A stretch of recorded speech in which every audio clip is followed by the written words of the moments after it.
Gentleman yields back. Ms. Scanlon. Attorney General Barr, I wanted to follow up on some questions from one of my colleagues. You testified earlier that you have at times voted by mail. Is that correct? I remember, I think, once voting by mail. So if public records show you voted by mail in 2012 and 2019, you'd agree with that? I think, I can't really remember the details. Okay. I think on one occasion I had to go to a station and vote but you did before at the least election. once And vote I by think in mail. another one I voted by mail. I'm reclaiming my time, sir. Yeah. I raise this because in May of this year, 800 public health experts from across the nation sent a letter urging Congress to, quote, prepare for a presidential election by mail to allow Americans to vote from home and assure their health and safety. You're aware that health experts have emphasized that voting by mail is critical to protect public health in this upcoming election, correct? When was that? In May of this year. If you're not aware of it, I can provide this to I'd be interested in your seeing. staff. Yeah. Great, I have an extra copy for you.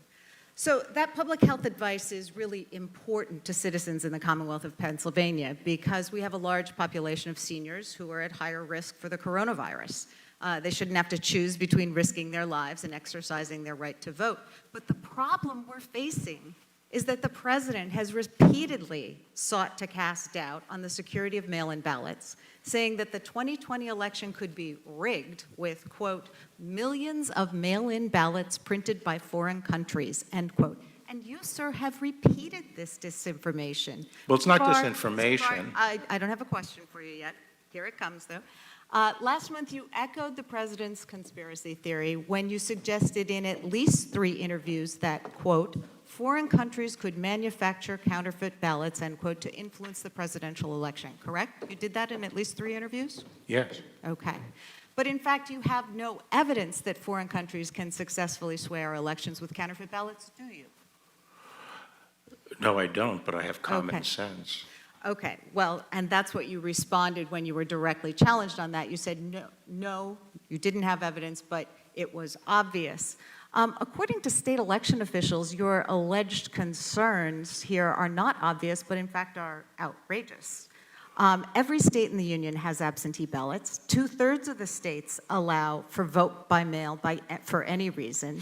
5 states, Colorado, Oregon, Washington, Hawaii, and Utah, vote entirely by mail and have done so for decades. Even the U.S. military uses mail-in ballots, doesn't it? Yes. Okay. So isn't it true that after you suggested without evidence that foreign adversaries could sway our elections using counterfeit ballots, election experts and officials from around the country said that what you suggested was virtually impossible, preposterous, would never happen, and would be readily detected due to the multiple levels of security used with mail-in ballot systems? There are not multiple levels of security. Okay, used well, with so mail-in. and I don't agree. I recall- don't agree that it's a. Okay, reclaiming my time. And again, I'm happy to supply you with the statements that were Before provided Donald from around the Trump country. raised concerns about it, In every fact, major publication. Reclaiming my time, sir. In fact, there is no evidence that foreign countries can make counterfeit ballots and create a real threat to our election security. Are you aware that in May, the president tweeted, and I quote, mail-in voting will lead to massive fraud and abuse. It will also lead to the end of our great Republican Party, end quote. I wasn't aware of that tweet. Well, that tweet suggests, sir, that the president is spreading disinformation about mail-in ballots because he's afraid that if more people vote, he and his party will lose. The fact, Mr. Barr, is that our foreign adversaries cannot actually influence our elections by submitting massive counterfeit ballots, but the FBI and our intelligence services have repeatedly warned that those adversaries are actively trying to sow mistrust of our election systems, and by repeating disinformation about mail-in voting, you and the president are helping them.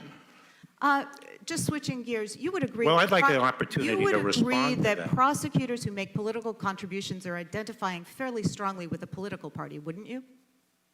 Who makes contributions? You said in 2017 that prosecutors who make political contributions are identifying fairly strongly with a political party, Yes. correct? Yes. And in fact, you and your wife have donated over $730,000 to Republican and conservative candidates, including donations of $58,000 to Republican senators and Senate candidates in the 4 months preceding your confirmation.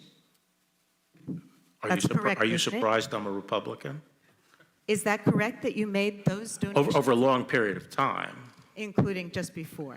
Okay. That's a cumulative of a long period of time, but basically, Mr. I never Chairman, hid the I fact yield I'm a back, Republican. and I I was would talking about also- career There's prosecutors no question generally before you. have generally historically avoided making contributions, was my view. $730,000 is not. Time of the gentlelady has expired. Ms. Mr. Garcia? Chairman, I would seek unanimous consent to introduce the 800, the public health expert letter signed by 800 individuals, the Attorney General's repeated interviews in which he suggested that our elections could be undermined, the overwhelming reaction from election officials around the country, and the articles concerning his campaign donations. Thank you. Without objection, the articles will be entered into the record. Ms. Garcia?